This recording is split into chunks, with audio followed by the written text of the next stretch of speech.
Last 2017, I had cancer po. Nag-start po siya mga bandang May. Nagkaroon po ako ng very rare type of ovarian cancer. It was called gestational trophoblastic neoplasia. Ano po siya, sobrang rare po niya. Alam niyo kung gaano siya ka-rare? Dalawa lang po out of 100 woman ang nagkakaroon niyan. 'Di ba? Napakapalad ko na ako pa yung isa. 'Di ba? Hindi naman po kami mayaman. Yun nga po kaya nga ako nag-OFW kasi po kailangan kong kumita para sa pamilya, 'di ba? Yung sinasabi nga po natin na minsan hindi na natin naiintindi yung ating kalusugan dahil nga po kailangan nating kumita. I have 2 kids already that time. Talagang kailangan ko pong makapag-ipon, hindi naman kami mayaman, 'di ba? So, trabaho, kayod marino, 7 days a week, no joke, 'di ba?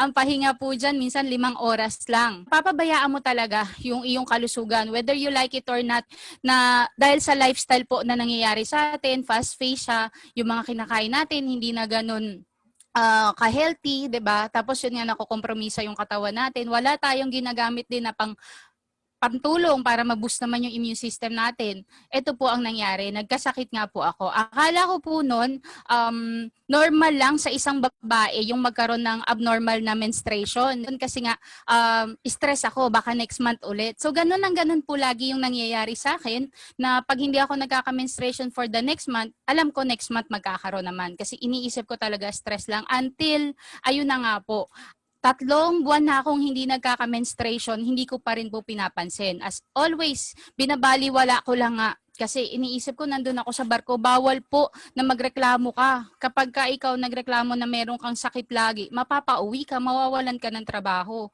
So kinimkim ko lang po siya until hindi ko na napigilan.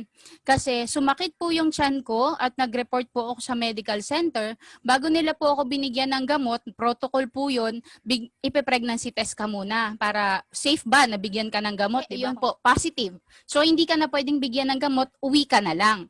'Di ba? Pwede naman umuwi, pabalik ka naman kapag nakapanganak ka na. So okay lang. That is my third pregnancy supposed to be. So syempre excited ka rin, 'di ba? Uwi po ako ng Pilipinas, ni June 5, nasa OB-GYN clinic na po ako. Ini-interview ako ng doktor, 3 buwan ka nang di nagkakaroon, ba't ang liit ng tiyan mo?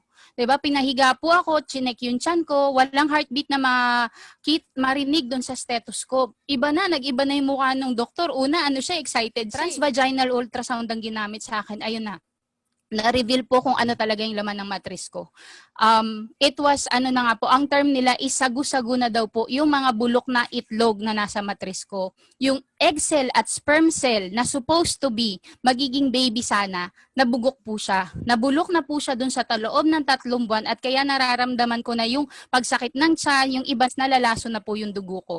So emergency raspa ang ginawa po sa akin at ang next stop na kailangan gawin, i-biopsy po yung mga nakuha sa akin kung cancerous siya.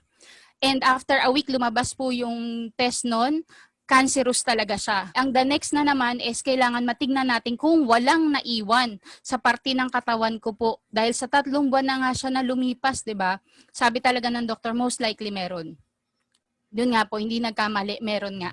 At sabi po sa akin ng mga doktor, wala na tayong ibang way para magamot ka or matanggal yung mga kumalat na cancer cells sa dugo, sa katawan mo, kundi mag-chemotherapy ka na lang. 'Di ba? Alam mo yun, yung kahapon lang, masaya ka, maganda yung kalusugan mo, dahil sinabi buntis ka, tapos sinabi walang baby, patay, 'di ba? Ano na dagok na agad, wala kang baby, tapos sasabihin pa may cancer ka. Alam mo yung bomba sunod-sunod, 'di ba? Yun po yung sinasabi nating masakit na akala mo okay ka lang, 'di ba? Pero deep within mo, sa'yo hindi mo nakikita yung loob mo, kaya dapat iniingatan talaga natin yung kalusugan natin. So, pumayag po ako, sabi ng mga doktor, 2 buwan lang daw po ako magkikimo. Kasi gagamitan lang daw po ako ng napaka-mild na chemotherapy drug. Hindi po siya nakuha dun sa sinasabi nilang gamot na mababa lang na dosage. Nag-chemotherapy po ako from July until December. Pinipilit po nilang pababain yung aking chemotherapy cancer count, hindi na po ako tinatalaban ng lahat ng gamot na ginagamit nila. Sinabihan po ako ng mga doktor niya na mag-prepare na daw ako for the worst. 'Di ba? Habang lahat kayo magpapasko, sasabihin nyo mag-prepare tayo for Christmas, kami mag-prepare na daw po kami sa worst kasi hindi na nila alam kung ano pang mangyayaring pwede sa akin. Sobrang tapang na po ng mga gamot na ginagamit ko until eto na po talaga yung itsura ko niyan. I was giving up already all hopes and I'm giving my life to God. But of course, in my heart, alam niyo yun, kailangan lumaban ka kasi nanay ka. I have a daughter po, ito, 6 years old lang siya this time. Iniwan ko po tong bata na to 5 months old. Bumalik na po ako sa pagbabarko. Every year, 2 months ko lang siyang nakakasama. So yun yung masakit, no? Nagtrabaho ka ng matagal na panahon para nga balang araw, maganda yung buhay ng anak mo. Yun pala, 'di ba? Ikaw rin yung magiging cause para maging pangit yung mangyari sa kanya kasi may sakit ka na. Ikaw na nanay, ikaw dapat nag-aalaga sa kanila. Wala ka. Napabayaan ko na po sila at ito po, sobrang labo na nung mata ko, sobrang kalbo na ako, bulol na po ako dyan, hinang-hina na po ako. Kaya po talagang binigay ko na sa Diyos yung buhay ko. Sabi ko, Lord, December po yan, no, 2017. Sabi ko, Lord, tagal naman ma-reveal nitong purpose na to, diba? Lord, kung may purpose ka, sana naman wag mo na pong paabutin ng January yung aking sakit. But God is so good, alam niyo po, yung December na yan na hindi na nila alam kung anong gamot ang gagamitin nila sa akin. Sabi nila sa akin ng doktor, 1 deal na lang. Etong last na gamot na to, gamitin natin to sa'yo. Pag ito gumaling ka dito, sure na sure, eto na. Sabi po kasi nila, kailangan daw sa isang gamot na gagamitin sa'yo, makalima kang negative. Na yun, saka kanila i-declare na cancer-free. And I talked to God and I said to God, Lord, ito na lang, last time ko na po gagamitin tong gamot na to. Gumaling ako ngayon or hindi ako gumaling, eto na po talaga, okay na ako. I surrender everything to you.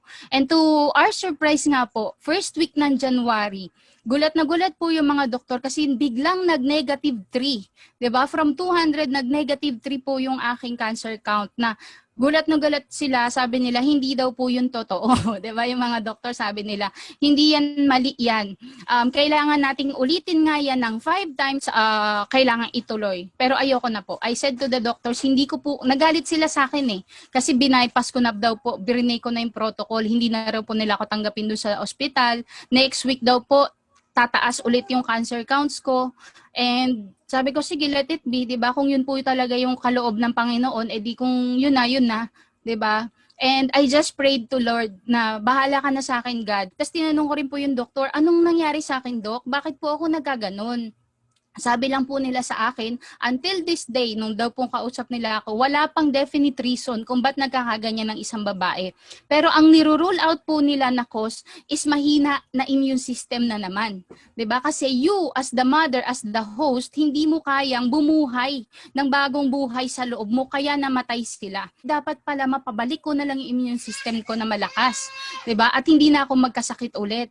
Kasi okay na basta ako po talaga, claim ko na yung healing ko kay Lord siya galing. At naniwala po ako na si Lord na ang magtutuloy-tuloy niyan. At awa nga po ng Diyos, start na po rin yun ng spiritual journey ko, sinisik ko na siya. Of all Bible study group or church na mapuntahan ko, na-invite po ako sa isang Bible study group na nandun po yung mga angels na nag-abot sa akin ng barley. 'Di ba? Yung ginamit ni Lord na kasangkapan. Ito po sila, si Mentor Nice at si Mentor RJ. Nakita niyo po, August 24, 2018. This is the first time na binigyan po nila ako ng barley. 'Di ba? Nag-usap po kami Sunday niya, so siguro 2 days ago from that day, and sinabi nila, sis, yung sharing mo kahapon dun sa natin, sa Bible study mo, actually alam mo ba, may Prada kami. Ito yung ginamit ni Miss Maritoni dati nung nagre-recuperate siya sa pagkaka-cancer niya. Sabi, alam mo yung narinig ko yung nagre-recuperate sa pagkaka-cancer, parang tung, gawin agad yung pandinig mo, 'di ba? Kasi yun yung pinagpe-pray mo So sabi ko, sige. Siyempre, hindi ko pinakikita excited ka sa kanila, di ba? So, ayun po. Pero pag-alis nila, nagtimpla agad ako. Tapos, ni-research ko siya sa Google at nakita ko nga po, wala namang pangit na side effect pala ang barley. So, talagang sinubukan ko na siya, trinay ko na po at ginamit ng ginamit. Nararamdaman ko na po na lumalakas yung mga naramdaman ko na nanghihina. Kasi nung nagkikimo po ako, yan, lahat ng hawakan ko, bumabagsak, hindi na nga po ako makatayo nun mag-isa. Kaya talaga pong sabi ko, kung itutuloy ko yung chemo, mawawala si cancer kasi wala na rin ako, 'di ba? So sabi ko hindi talaga pwede. No, itigil na yung chemo na 'yan at ito na nga po, itinuloy-tuloy ko na yung barley. August 24, 2018. Nakakaramdam ka na ng buti, pero nare-realize ko na rin ako, ang ganda pala nito. Pwede ko tong i-share sa mga kasamahan kong seafarers. Kasi yung mga kasamahan ko pong nagbabarko, ang daming ang nagkasakit. May mga nagkandamatay pang nakakita ko. Tapos kinuukil-kil na ako ng konsensya ko. Share mo na, di ba? Yung share mo lang. After 4 months of taking barley, kinabahan ako. Alam niyo po kung bakit. Po, January 2019. Tumigil na naman po yung menstruation ko. Lahat po nung nangyayari sa akin bago ko magka-cancer, nangyari na naman. Wala nga lang masakit na tiyan, di ba? Siyempre, nakakakaba pa rin. Kasi doon nangyari yun eh, di ba? Sinabihan na po ako ng doctors nung pagtapos kong mag-chemo, imposible na rin daw po na magbuntis agad ako. Kasi nga sa tapang ng mga gamot ko, nasira rin yung aking mga organs daw na apektuhan. So, most likely pa, ang sabi nila, uulit lang yung sakit ko. So, noong January po, iniisip ko, umuulit na yung sakit ko, 'di ba? Natatakot na ako. Punta agad kami ng OB-GYN. 'Di ba? Alam mo yung habang i-ultrasound ka, nanginginig ka kasi yung huling beses na in-ultrasound ka, cancer ang nakita nila sa loob ng matris mo. Pero thankful to God po, ang nakita nila sa loob ng tiyan ko this time is a sleeping baby. So this time, gulat na gulat po sila. Anong nangyari? Kala ba namin galing ka sa cancer, di ba? Hindi nila po pala masyadong siniseryoso yung sabi kong galing akong cancer noon kasi nung nakita po nila, ganito na yung itsura ko. How can I recover for just 1 year daw po na normal yung itsura ko? Pinadala po nila lahat ngayon ng mga papers ko na galing po talaga ako sa mga chemotherapy at natakot po sila kasi sobrang tapang ng mga ginamit sa aking gamot. Eto na naman po sinabi nila, sigurado, yung babying lalabas sa'yo abnormal. Kasi po, it will take daw pala 3 years para ma-eradicate yung mga cancer chemotherapy drugs sa katawan ng isang nag-chemo.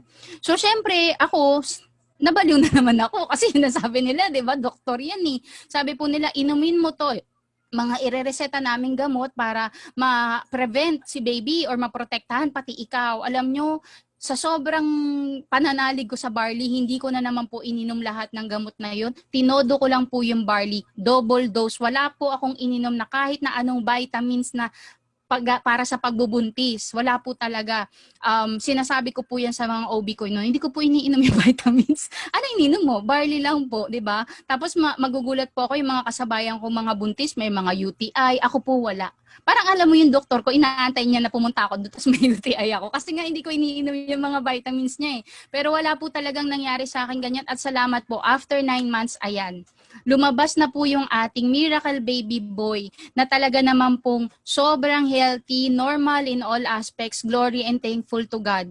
Lahat po yan until today po. Eto na siya, 'di ba? Malaki, malusog, wala po siyang naging sakit. Never pa po siya. Salamat sa Diyos again. Hindi pa po yan nagkalagnat. Hindi pa po yan nagkaubo, hindi pa po yan nagkasipon. At yung sinasabi po nilang normal daw sa baby pagka mag-iipin, magdudumi-dumi, never pa po yung nangyari sa kanya. He's turning 1 year old already po in 1 week time.